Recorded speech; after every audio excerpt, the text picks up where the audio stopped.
3, 2, 1. It's been a long day without you, my friend.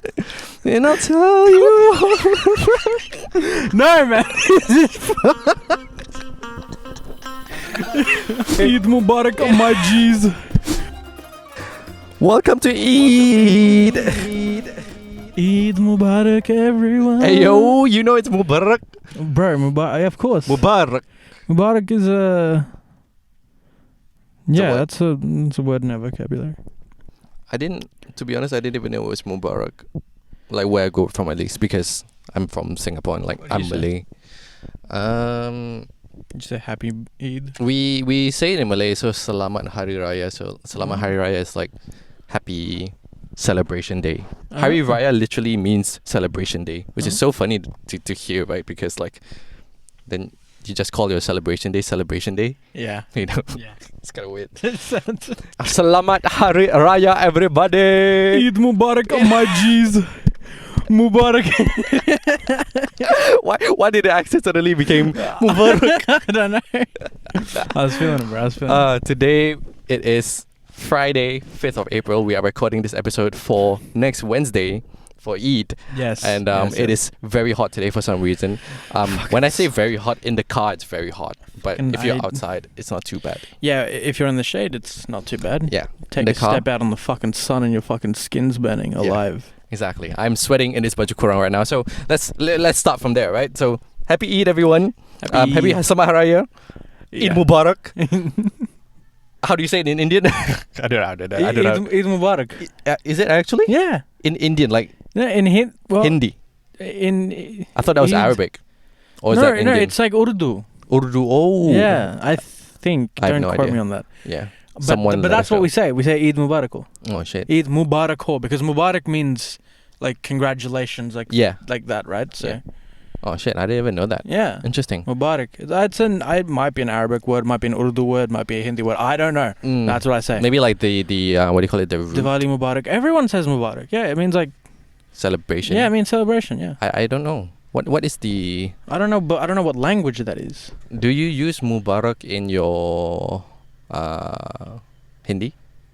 No. Yeah. You do? I don't know. Maybe. I think so. I'm fairly sure. Yeah. I don't know what the word for celebration is otherwise. I have no idea. But anyway, so we are recording this in advance. We wanted to record the episode with Mekan, but scheduling happened. Scheduling issues. And I wanted to record this episode when we have like food as well, like to make it like so at least I can let you try some stuff with like the Malay cuisines and like You know, you bought me those sweets, the rice sweets. Yeah. I shared it around my family. Yeah. Mum and Dad. I shared with him kueh lapis and it's not onde.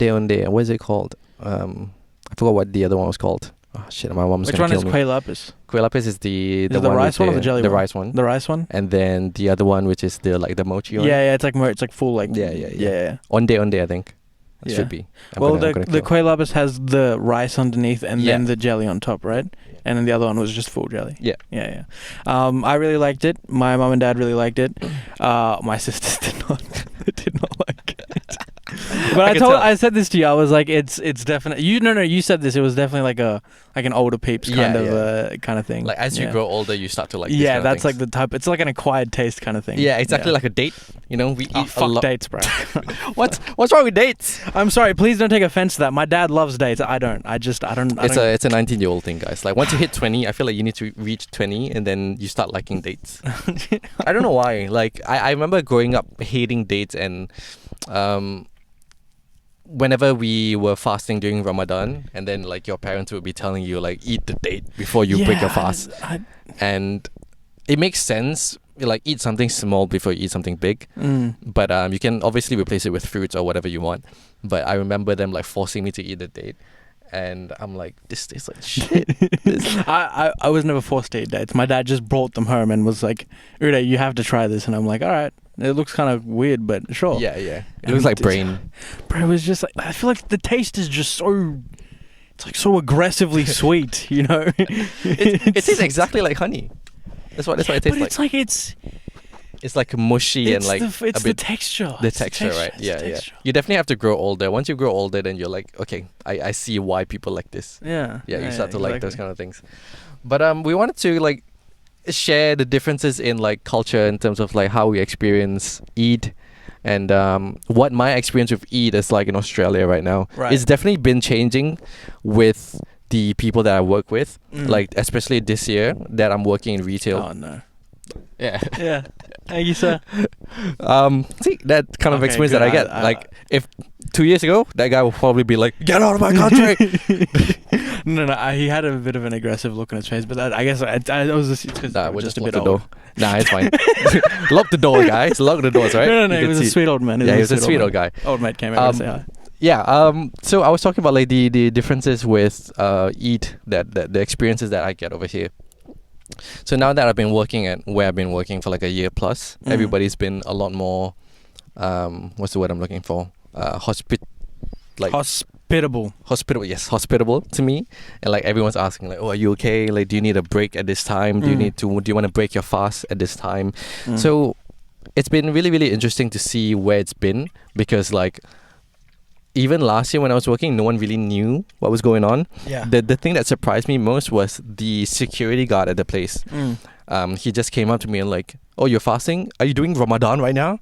And I'm like, where did you hear the word Ramadan? Like, I don't know. It's 2024 right now. I don't know whether the influx of Muslims have been like way more and more. But it's been really, really like nice. I think people are just like spreading it more. Like people who don't partake in it are spreading it more. It's like, oh, isn't it like the month of Ramadan right now? It's like, well, the Muslims are fasting and stuff. Yeah. So. And it's kind of interesting to see, because like everybody over here is like, they know that Ramadan is a good month for us, and it is a very, very good month. I'll explain a little bit about Ramadan for the audience right now. But they're also wondering like, wait, so after Ramadan you still have another celebration? Like you still have Eid? Like what's Eid? Like why do you celebrate again after Ramadan? Isn't Ramadan your celebration? So to give that context, with that context right now, I'm going to share with you guys. So for the month of Ramadan, it is a month where the best translation I've given this on my Instagram was, it's a month where we get double pay.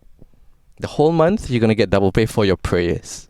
That's what it's like. So that is Ramadan. So like every good deed that you do, everything good that you've been doing in your life, God will see it through more. So like, I'm not saying it's a direct translation of like when I pray I suddenly get 2x more, you know, 2x more experience.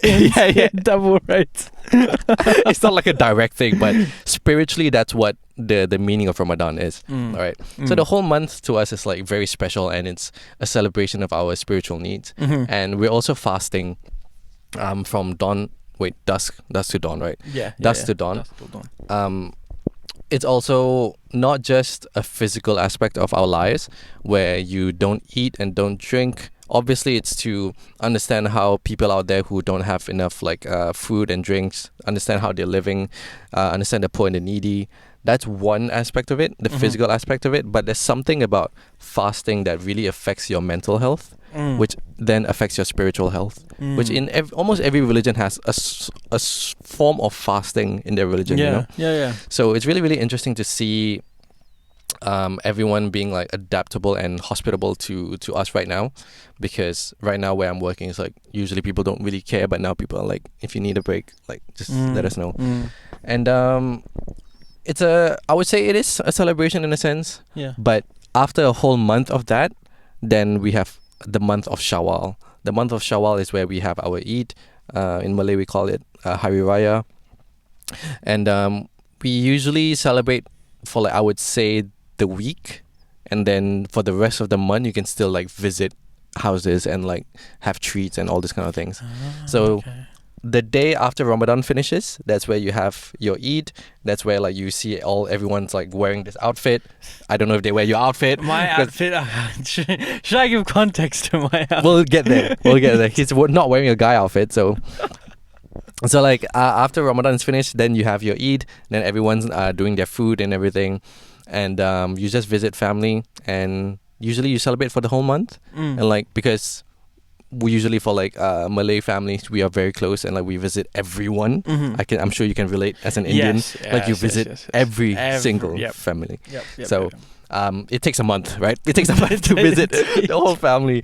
So that's what the whole process is like for everyone who doesn't really understand with Ramadan and Eid. Yeah. So that's a good breakdown of it. You know, I should have asked my mum for this for a bit of context. But I've realized that she's also she's fasting more these days. Oh, she's fasting? Yeah, but not like continuously. It's like I think it's like a day a week or something. She does it often, like throughout the year as well. Like she just has fasts. But I don't know why. I don't know the reason behind the influx right now. Should have asked her. I should have asked. There's been a lot of like there's a lot of scientific proof that like fasting really helps. And when we say fasting, we mean with water as well. Like the whole thing. I think it sort of like resets your stomach, because this is gonna be like every single time I hit Ramadan, this kind of reflective moment hits me. We eat 3 times a day, right? To be honest, I don't know where that study come from. I wish there were. If you guys have like links to like why do we need to eat 3 times a day, let me know down in the comments. But once you start doing Ramadan, it's like sort of like your stomach and your digestive system is taking a break from like eating too much, and it's like bro, calm down. You know, like in this era where like we wake up, we eat breakfast, lunch, dinner, and then supper, and then some like McDonald's or whatever shit, like our digestive systems is like, stop, bro. Chill out, man. Yeah, let's chill out. And that's the thing, right? Like a lot of people always say like, or like studies have said like, oh, you should eat and then you have energy, but no one like. Let's be real, right? After you have a fucking heavy meal, after you have like a dum biryani, right? Hyderabadi chicken biryani, right? After you finish that shit, right? You're like, you don't even want to do anything. You know, you're tired as shit. Your body breaks down, bro. Exactly, literally breaks down. Like a fucking. So before fasting even was a thing, I remember I was like, you know what? Let me just see like what my mood and how productive I can be while I'm like hungry. And this is where like I'm like, why do we need to eat that much? Because I remember being hungry and like I was a bit more annoyed. Like right now, I wouldn't say I'm annoyed now, but like I would love to eat. But you can still be very productive, and like there's this like hunger that keeps you like, I want to do more shit. You know, like, you're pissed off a little bit. You know, but when you're full, you just sleep and like you don't even want to do anything. So it's kind of funny, right? With this society of like wanting to grind, but you eat 3 times a day. And then you fall asleep, so it's like, where is this coming from? Yeah, you know what I mean? That's interesting. That is interesting. And I always feel like, it is like, a fucking privilege as well to eat 3 times a day, bro. That is true. That's true. But I was also just gonna say, I was like, even when you have those days when you're like just grinding, right? I mean, I know that when I have my days of just like work, right? I don't really feel like eating. I just don't eat, you know. Because I feel like the moment you eat, you're just like, oh, now we're good. Yeah, that's exactly it. Because like, I feel like you lose a bit of the fire. There was this I don't want to say quote. What's the word I'm looking for? A line from the Prophet Muhammad. He said, "Whenever you eat, leave room for knowledge. Don't never eat till you're full, but leave room for knowledge." And I'm like, only dumb people wouldn't understand what he meant, because the second like you grow up and then you're like, oh shit, like it makes sense, because every single time you eat till you're full, you're like every single time, like especially during Ramadan, man, like I've had I think probably less than 5 days so far, so I'm proud of this. Like I'm trying to make sure every single time I break my fast, I don't eat a big meal. I'm trying my best, right? I'm really trying my best. So I think this year has been pretty good. I think right now I'm probably at like 5 days where like I eat a heavy meal. Yeah. It's usually like when I'm in the middle of a shift and I'm like, no, screw it. I need like a meal, you know? So the thing is, once you break your fast, and I had like what was that? I had the curry chicken, rice and everything. I'm like, I don't even feel it. The second I'm done, I just want to sleep, bro. Yeah. You know, after a whole day where like you're tired, and then after that you're also like eating a full meal. Yeah. Like, bro, I just want to sleep right now. And it's like, it's so bad because I don't gym in the morning. I don't do much during the day now that I'm fasting. And the only time where I can like gym and like do assignments, let's say if I'm schooling, during the time when I was schooling, right? Yeah. If I eat a full meal, I'm dead, man. Like the assignment for the day, I'm just not going to do it. Because when you're too hungry to study is also a problem. Yeah. You want to keep it at like the balance, right? You need to make sure that you're like your stomach's not hurting or anything. You know, you don't want to be like too fucking hungry. Yeah. But it's also like if you eat too much, you become too full. Your body just is drained of all energy because it's like you've got so much food in you now that your body now needs to like break it down. You know, you can't just like fucking have a whole kilogram of chicken and be like, oh, let's go for a run. It's exactly like that sort of thing where like girls are always saying, oh my god, why am I having such a big headache? Why am I having a headache? Have you drank water, you dumbass? So it's the same thing for guys. I feel like we eat so much that we're like, why am I tired? You're like, bro, you just ate a fucking whole chicken. Like, calm down, man. Like you need, your stomach is digesting right now, so you need a break. Yeah, so... That was the anatomy lesson for the day. Anatomy lesson. Yeah, that was the anatomy lesson for the day. But it's definitely... I don't know, every single time during Ramadan right now is like a good reminder of like... We have 3 meals a day. When you remember like there are people, especially after reading that Yeonmi Park book where like... I'm going to say it again, where she's like... the concept of being full was new to me, you know? And I remember going around where I'm working and everybody's like, you're fasting, wow, that's crazy, I'm never going to be able to do that, I'm never going to be able to do that. Everyone's telling me the same thing, I'm never going to be able to fast.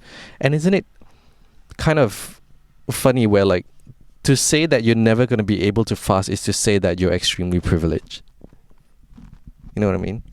Yeah. Exactly. It's a very weird, like, I'm not putting anyone down in a way, but it's just like, it's a very interesting perspective to see like where we've come to living, where like we always have food. I know it's tough, like it's still not putting away the fact that it's tough to live, like to pay rent, to pay car, like it is tough right now, but like the fact that we still have 3 meals a day, there's a constant supply of food. Constant supply of food. You never run out. Especially with I guess it's a big blessing with this car stuff that we're going through right now. As you guys are seeing, we are recording this podcast in a car, but this dear car is probably going to die sometime soon. Not soon, but like it's going through some troubles. It's losing its HP. Yeah, it's been in the hospitals for a couple of times. Yeah, it's been in the hospital for a while. It doesn't really want to go that far. It doesn't want to heat up that much. So this car's been through a little bit, alright? Just a little bit. And it's been kind of, I don't want to say tough for me, but it's like, it's a lot of hassle with this stuff, and then paying rent and stuff. But the fact that every morning where I'm like, I have my breakfast at 5 a.m. and I'm like, I have food. Oh shit, man! Like I'm like, you know what? Just don't complain. Just don't complain. Especially with all these like political things going on with like the Palestine, Gaza Israel thing.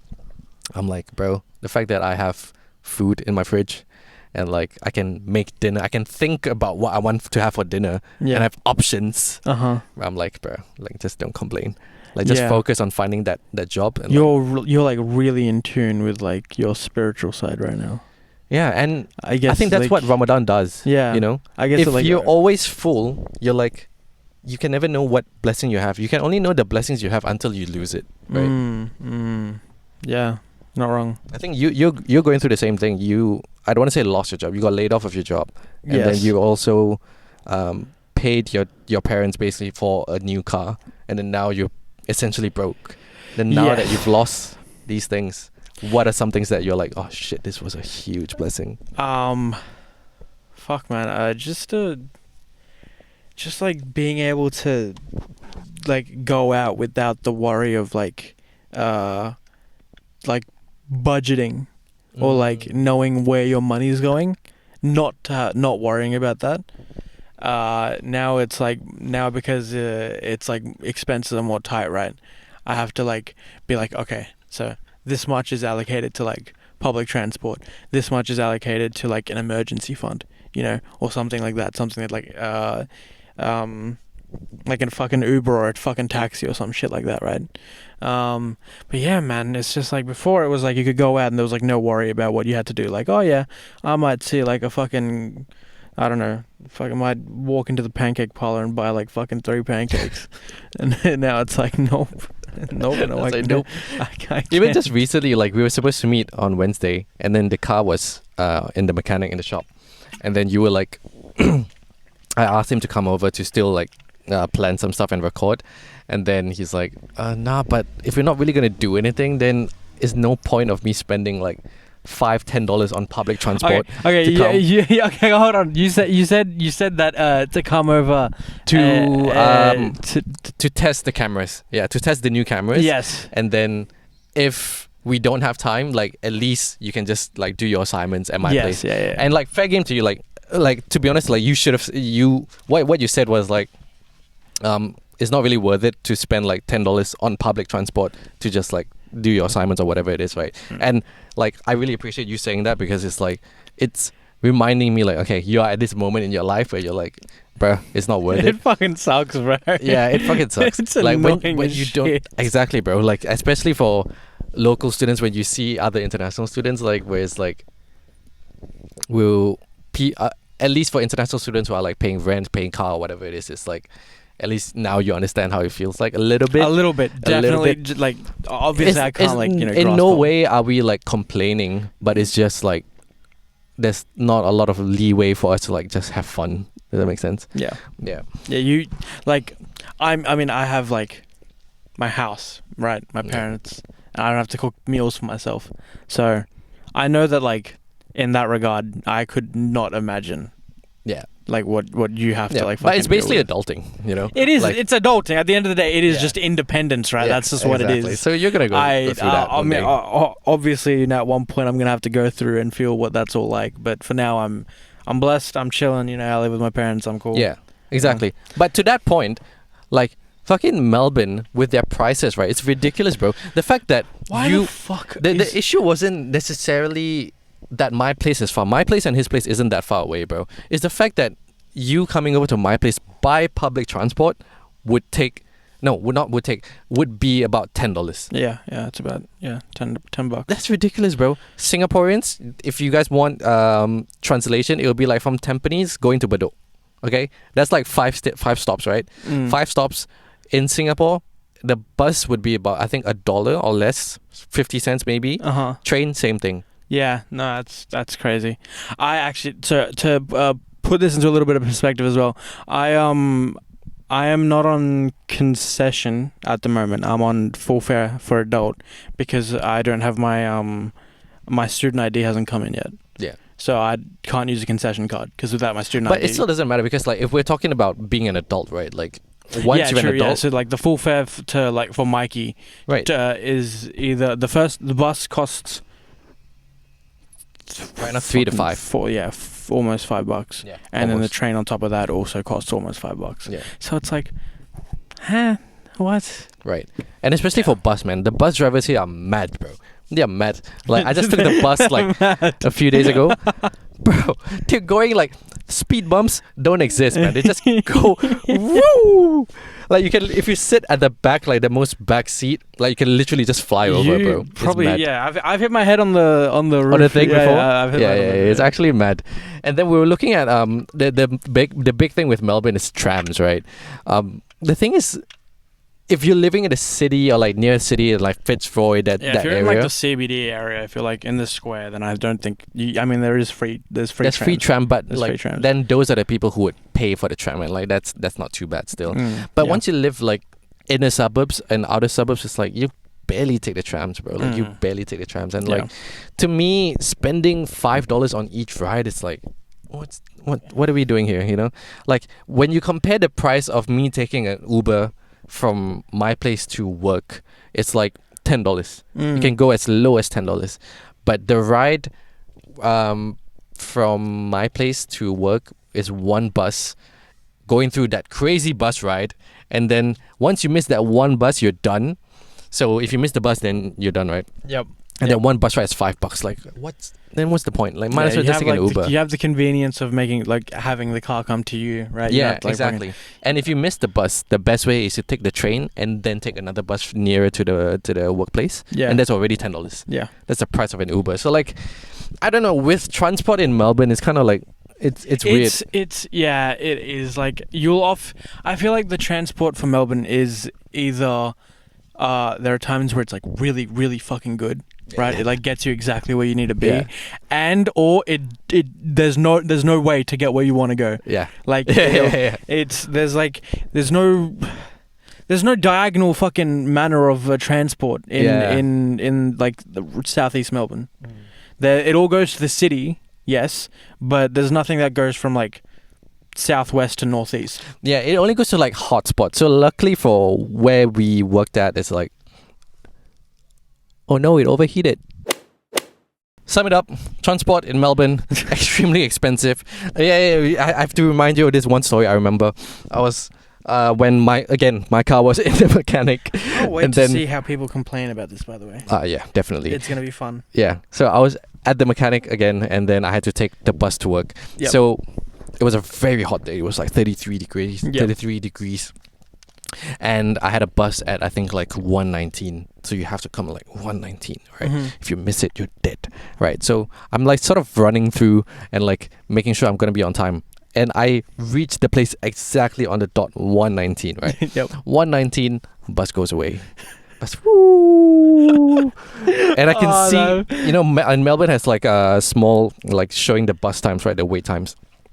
Wait time on the app was like I think 23 minutes, and then wait time over there was 28.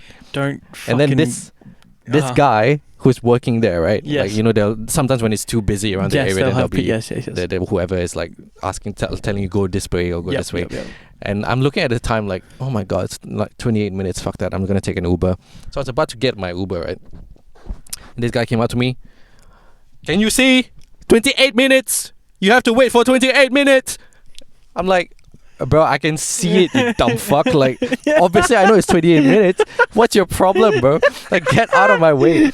So it's like these things where you're like, I don't want to go through public transport anymore, you know? Like, it's just so bad.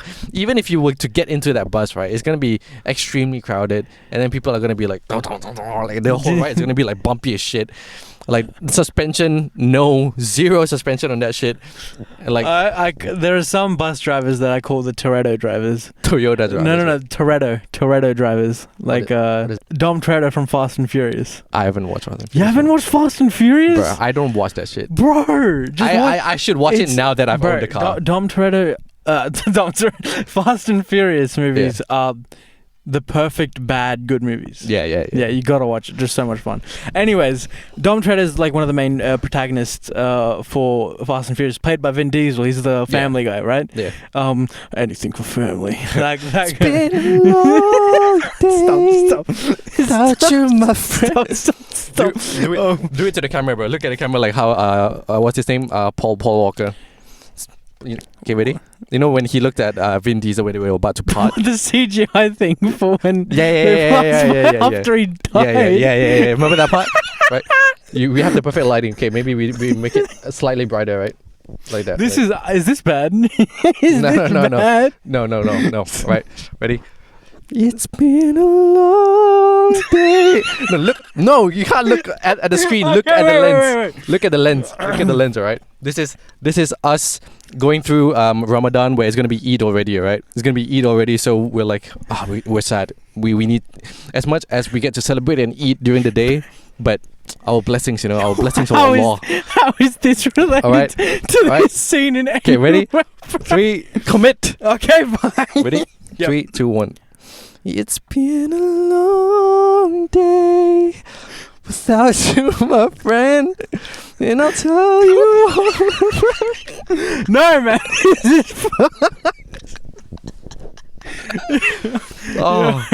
That scene was so emotional, but at the same time, there were so many memes on that shit, bro. Yeah, of course. I fucking loved it. Yeah, rest in peace, Paul Walker, my G. Oh, God. What was I even saying, bro? I was fucking talking about bus drivers. Bus drivers or something yeah, like that. I was saying that the Toretto drivers, the Donnies that don't give a fuck about the speed limit. Yeah. And they're weaving through fucking... Oh, my God, it's crazy. Yeah, there's a lot of, like, crazy bus drivers. I'm surprised there hasn't been, like, a big accident so far.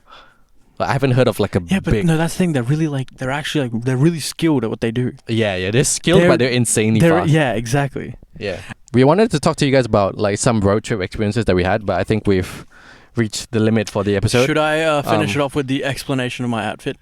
Oh yeah, definitely. Yeah, go ahead. What was your outfit? This is a chunni. A chunni. That's what it's called. It's like it usually accompanies like a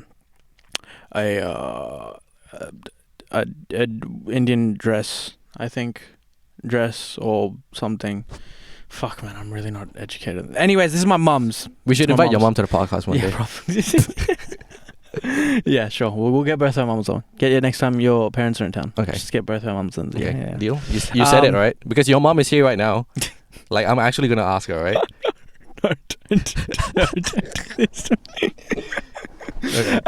So this is her chunni. She wears it with like dresses and stuff. I don't think you wear it with saris or whatever, but yeah, whatever. And this here is my grandfather's cap. It's a Himachali cap from the state of Himachal in India.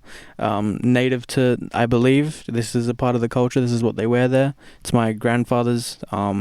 When I went to India last time, he gave it to me. So yeah, I know that it doesn't really have anything to do with Eid in specifically. Nah, I mean, I thought, you know what? There's a lot of Indians in Singapore as well. So like a lot of Indian Muslims. So they wear their own like Indian cultural stuff, and then like it's fun. It's fun to see. Have you seen how Hammy is like dripped out right now? Like, come on, I had to show up with something. You know, I couldn't just come empty-handed. Because we call this baju kurung in Malay, and there's a lot of different variations where like this is baju kurung, and then there's the Indonesian ones, and then there's the Indian ones. Like it's more a cultural thing, more than it is a religious thing. I was gonna wear my kurta, but as you know, it didn't fit. I couldn't get it. Yeah. I would love to wear like the oh my god, what do we call it in Malay? I forgot. Jubah, yes, we wear jubah. It's just like the white thing that, you know, a lot of like the one the Arabics wear, like in Dubai, that kind of thing, bro. Like that shit. When you get like a good one, the one that actually fits your body as a guy, oh man, it's lit. It's lit. Like you feel the energy, feels bro. Like, yeah, it feels really good. flowy and shit. Yeah, really flowy. Good and shit. space down there. You wear like pants underneath, bro. So what do you think? Like Dubai people just wear like with their. Alright guys, usually we don't do like outros, but definitely to everyone who's going through Ramadan, hope you guys had a good Ramadan. Hopefully the fasting was good, everything was good, and hopefully you guys get to meet your family during Eid. Have a good meal, and peace. Been a long day without you, my friend.